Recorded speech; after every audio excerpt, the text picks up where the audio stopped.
कबीर की पुकार, साध्वी ज्ञानानंद जी के विचार। प्रेम मूल गुरु मूर्ति, प्रेम मूल गुरु मूर्ति। सदगुरु कबीर साहब की एक साखी है, जैसी प्रीति कुटुंब से वैसी गुरु से होए, चला जाए बैकुंठ को बाहें न पकड़े कोय।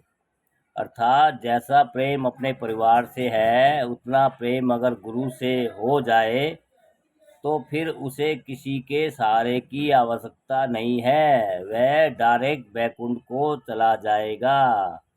क्यों?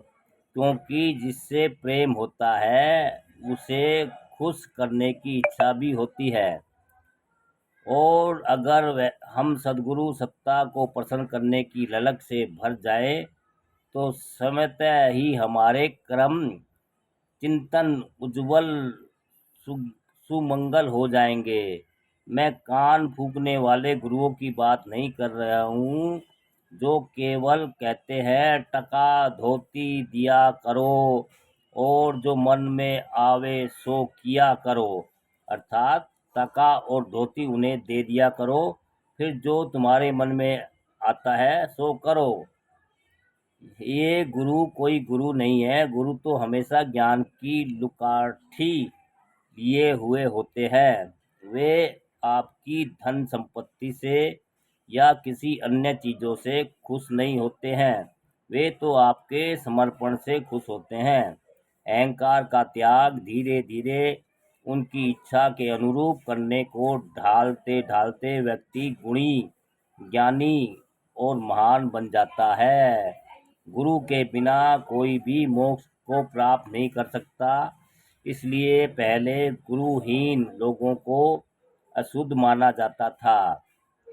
इस मान्यता के पीछे यही तथ्य है कि गुरु के बिना, गुरु विहीन व्यक्ति अगर शास्त्रों के द्वारा कुछ जान भी लिया तो वह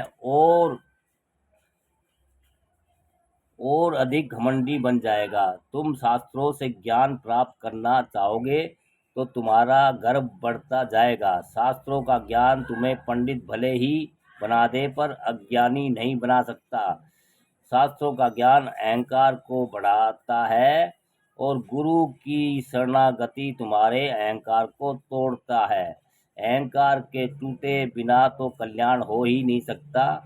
आप लोग सुने होंगे कि वामो सेपा जी और तारामाई अन्याय उपासक थे।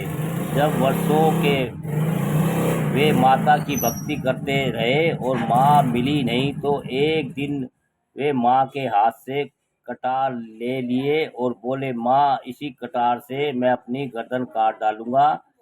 जब माँ मिलती नहीं है, वह मुझे अयोग्य समझती है, मुझे दर्शन देती ही नहीं है, तो जाकर मैं क्या करूँगा।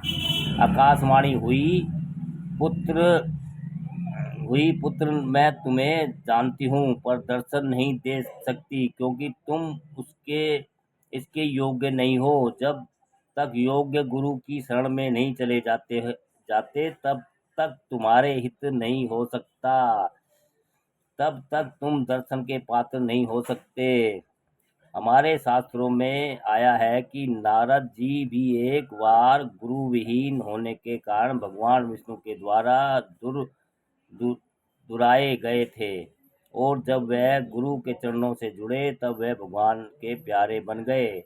गुरु की महिमा असीम है, गुरु की महिमा अपार है। गुरु की महिमा के बारे में क्या कहा जाए। सचमुच गुरु बिन ज्ञान न उपजे, गुरु बिन मिले न भव, गुरु बिन संशय न मिटे। जय जय गुरुदेव। अर्थात गुरु के बिना ज्ञान उत्पन्न नहीं होता, गुरु के बिना सत्य का धर्म का रहस्य नहीं मिलता, गुरु के बिना ज्ञान नहीं मिलता। इसलिए गुरुदेव की बार बार जयकार हो। दोस्तों, कैसा रहा कबीर की पुकार, साध्वी ज्ञानानंद जी के विचार। आपको दोस्तों अच्छा लगे तो लाइक कमेंट शेयर भी कीजिए। ज्ञानवर्धक चीज़ें हम कहीं कहीं से ढूंढ के किताबों से कहीं कहीं से लाते हैं दोस्तों।